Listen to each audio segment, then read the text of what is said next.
Pero ahora vamos a retomar algo que es sumamente importante y que de hecho otras veces ya lo hemos estado hablando aquí en este mismo segmento informativo. Se trata de que el Colegio Médico ha presentado un plan integral para enfrentar la problemática de las licencias médicas. Un plantel que abarca, que abarca el control de fraudes, transparencia y el fortalecimiento institucional. Vamos a conversar de toda esta situación con Ana María Reagada, que es la presidenta del Colegio Médico, que está con nosotros aquí. Bienvenida. Buenas noches, muchas gracias. Ya habíamos conversado la vez pasada, cuando todo esto había arrancado, ¿no es verdad? Y recuerdo perfectamente que en esa ocasión usted me dijo, estamos trabajando en un plan, queremos ser parte de la solución, no parte del problema, y por lo tanto tenemos varias ideas y propuestas para poder plantear.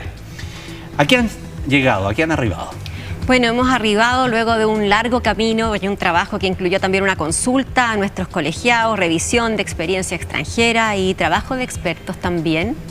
Hemos llegado a proponer una propuesta que creemos que es una propuesta bastante integral del subsidio de incapacidad laboral, que releva a la licencia médica, le da la importancia que merece y de alguna manera fortalece la fiscalización, da más herramientas también a la Fiscalía para controlar el fraude, pero sobre todo, Ramón, fortalece el instrumento como un derecho muy importante de los trabajadores para poder cumplir el reposo cuando sea necesario, y también se abre a nuevas formas de alguna manera de reposo.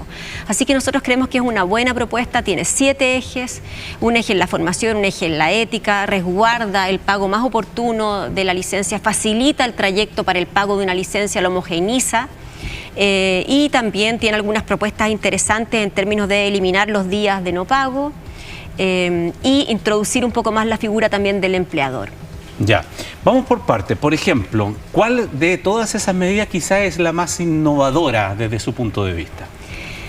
Yo creo que tiene harto de innovación cuando se plantea primero que aquí hay como un problema en la formación médica, también en dar más información al médico cuando emite una licencia, que el médico tenga la historial de licencia de los pacientes y que también al paciente se le emita un instructivo de lo que es su obligación de reposo. Perdón, me detengo en el segundo punto. ¿Qué significa tener un historial clínico del paciente y cómo se podría hacer efectivo de tratar de materializar aquello?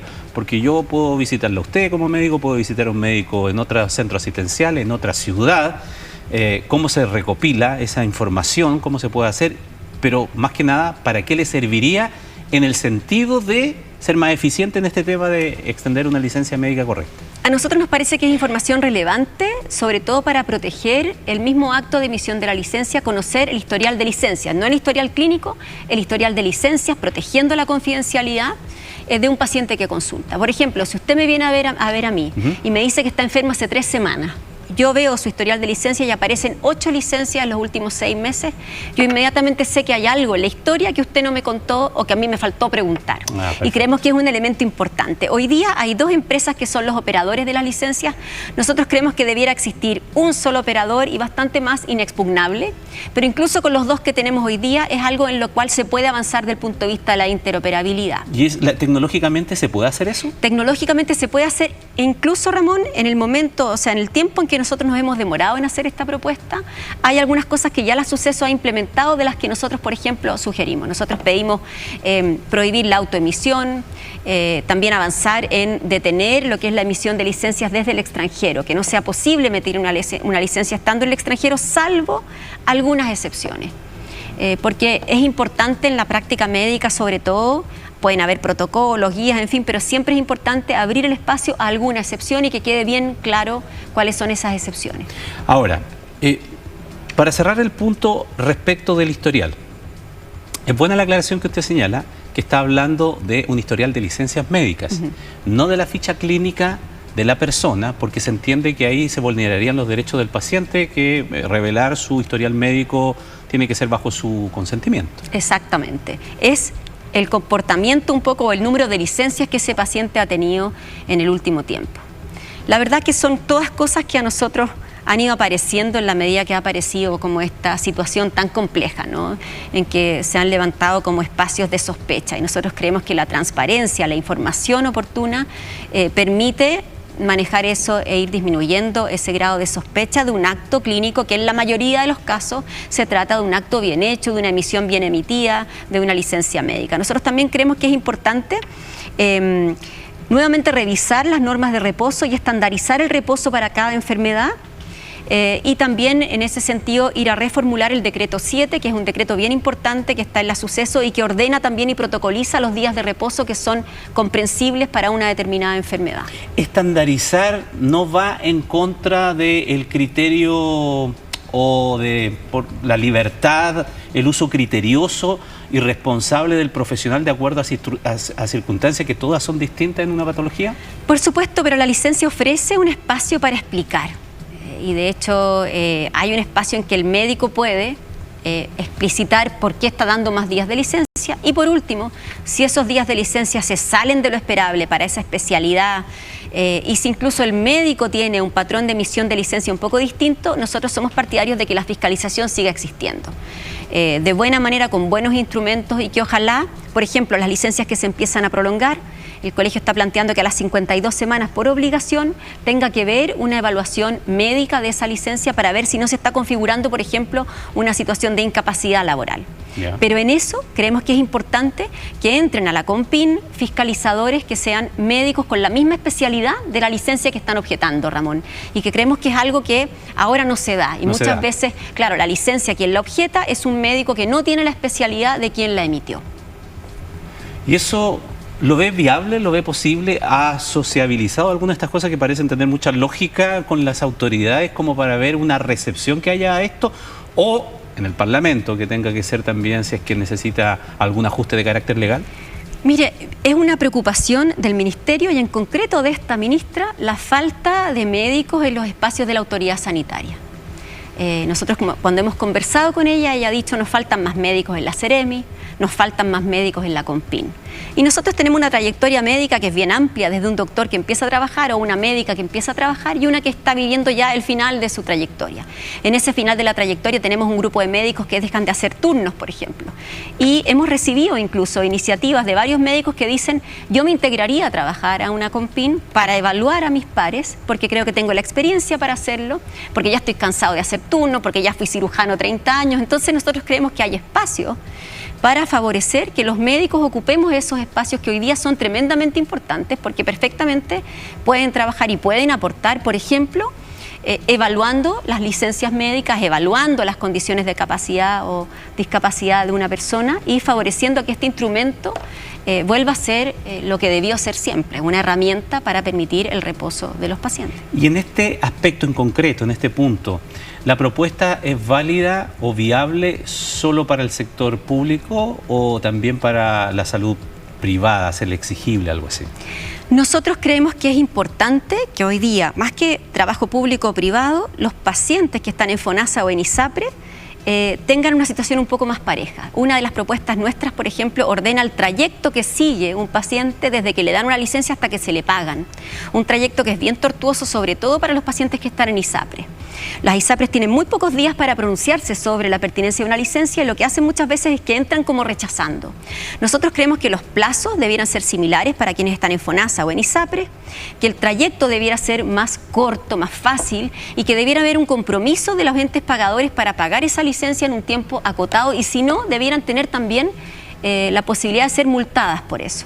Y en eso queremos emparejar la situación de quienes están en FONASA y en ISAPRE. Y otra propuesta nuestra que a mí me parece muy interesante es que nosotros creemos que quien fiscaliza la licencia no debiera ser el pagador, que es lo que ocurre hoy día. No se debieran fiscalizar ni en ISAPRE las licencias de esos pacientes, ni por FONASA, que es el proyecto del gobierno. Ahí hay una diferencia. Nosotros creemos que el ente fiscalizador de una licencia no debiera tener un conflicto de interés y debiera ser en una estructura que no fuera ni FONASA ni las ISAPRE. Ya, y esa propuesta, por ejemplo, ahí hay diferencias, sí, efectivamente con el proyecto que presenta la autoridad. ¿Qué sensación le deja? Porque, vuelvo y digo, a ojos de alguien que nos está escuchando, a ojos de alguien que nos está escuchando, a oídos de alguien que nos está escuchando, parece muy razonable que sea un ente independiente que no tenga participación, porque si yo soy un fiscalizador contratado por una ISAPRE, uno parte como de diciendo, tiene un sesgo, o también si fuese del sector público puede tener algún tipo de sesgo de rechazo del principio. Parece lógico, pero a veces las cosas lógicas no necesariamente son las que se imponen. Sí, ahora nosotros creemos que aquí es cosa de ver lo que ha pasado con esta un poco debacle, ¿no?, de las licencias y la cantidad de recursos que hemos ido ahorrando en la medida que se ha bajado mucho la emisión.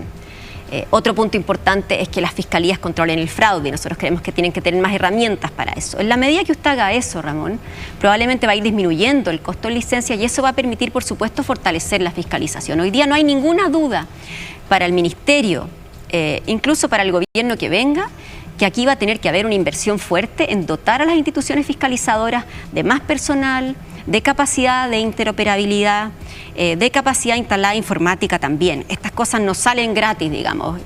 Que la PDI haga cruces, que la Fiscalía pueda investigar, implica más recursos. Y nosotros creemos que esos recursos deben ponerse en lugares un poco distintos o estratégicos. Entonces, recursos van a tener que haber para proteger la licencia médica y que esos recursos se pongan en lugares donde efectivamente el trabajo se destrabe y donde se pueda operar sin conflicto de interés. Entonces nosotros estamos diciendo, en vez de crear una Contraloría en FONASA, crearla en una entidad aparte. Ahora, tocó un punto, doctora, que es bien relevante, que implica también a ciertas organizaciones que han sido denunciadas, ¿no?, como especie de mafias para poder entregar masivamente licencias médicas. Y una de esas era el hecho de que se pudiesen emitir desde el extranjero, ¿no es verdad? Sí. Lo conversamos en alguna ocasión también. La propuesta de usted incorpora ello, como usted señalaba, pero ya había sido recogido de alguna manera también por la autoridad. Sí. ¿Cuánto uno podría pensar que eso realmente le pone el acento en uno de los puntos tal vez más conflictivos, pero tal vez más fáciles de resolver vía administrativamente? Bueno, nosotros creemos que es un punto importante recordar que en general las mafias operan y causan un 10% del gasto, pero son los que masivamente más licencias dan. Y por lo tanto, atacar a las mafias o desincentivar que en Chile ocurra asociación ilícita para vender licencias es muy importante. Es una tarea que no le corresponde, por supuesto, al Colegio Médico, le corresponde a la Fiscalía y por eso nosotros creemos que debe tener más herramientas para hacerlo. Y que es un poco lo que ha demostrado ahora la Fiscalía Oriente con su investigación, que hemos conocido, ¿no?, en que se usaron efectivamente agentes encubiertos. Necesitamos, en el fondo, que obviamente funcione un sistema que castigue a quien vende, pero también castigue a quien compre. Eso ocurre en la periferia del problema. Nosotros con nuestra propuesta también estamos atacando el grueso del problema y el grueso del problema pasa por mejorar la fiscalización, mejorar la formación de los médicos, que sepamos de licencia, que lo vinculemos con la ética, recuperar también la vigilancia ética de nuestra profesión, incorporar al empleador. Nosotros estamos proponiendo que se incorpore en el pago de una parte de la licencia. Sabemos que eso es complejo porque acaba de pasar la reforma previsional, pero sí queremos instalar eso, que el empleador debiera hacerse progresivamente también más responsable, pero estamos pidiéndole dos cosas más: que vigile los espacios de trabajo y que favorezca la reincorporación de sus trabajadores, que se haga parte. Y también queremos de alguna manera ser parte a los pacientes, que además de instruirlos en lo que el reposo significa y que eso se les imprima cada vez que tienen una licencia, queremos que también los pacientes tengan cubierto algunos problemas de cuidado que hoy día no están cubiertos en la licencia médica. ¿Cómo cuáles, por ejemplo? Por ejemplo, si usted tiene que ser chaperón de un familiar suyo que está con un riesgo suicida, o si usted tiene que cuidar a un niño de 5 años porque tuvo un accidente en el colegio y usted no tiene con quién dejarlo, lo que ocurría antes es que las personas acudían a una licencia falsa. En el fondo iban con este problema, el médico desde la compasión no lo resolvía. Eso nosotros creemos que no debiera pasar, porque el país también debiera mirar esos espacios de cuidado que nos falta cubrir. Y creemos que el subsidio también tiene que abrirse a formas especiales de licencia o de cuidado que den cuenta de esa necesidad, que es una necesidad real para muchas personas. Alguien podría decir a esta altura, me parece muy lógico lo que plantea el Colegio Médico, excelente, algunas son de fácil implementación, otras veces son más complicadas, recuperar la tuición, por ejemplo, es un tema mayor que no solamente involucra a este gremio, sino que a varios más, entre ellos, por ejemplo, el nuestro, también de la prensa. Pero hay otras cosas que quizá de partida se le podría pedir al Colegio Médico, podría decir alguien, que es su rol también más vigilante para que esta situación no se produzca, cuando ya, lo hablamos en su momento también, comenzó esta fiscalización y hubo ahí una especie de tira y afloje y una interpretación de si los médicos querían o no querían, o facilitaban o no facilitaban desde el gremio la fiscalización a sus licencias. Bueno, nosotros hemos estado trabajando permanentemente, más allá de criticar la fiscalización porque creemos que no daba cuenta de un debido proceso. Hemos seguido un trabajo permanente y regular con la CONPIN y la Suceso, mejorando esos espacios de fiscalización para que efectivamente hagan bien su trabajo, para que se fiscalice, se investigue cuando corresponde, para conocer esos criterios y para ir educando en el fondo a los médicos nuestros de manera que tengan un comportamiento adecuado.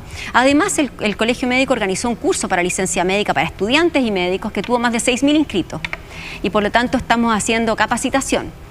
Y además, bueno, recordar que tenemos 73 procesos hoy día en tribunales de ética. Por lo tanto, hemos tratado en el fondo de vincularnos con los casos que vamos conociendo de transgresiones a la ética en materias de licencias para poder someter a esos colegas también a procesos en los tribunales. Hoy día, última pregunta, hoy día, para que lo entienda el público, una sanción desde el punto de vista del colegio médico no significa el no ejercicio.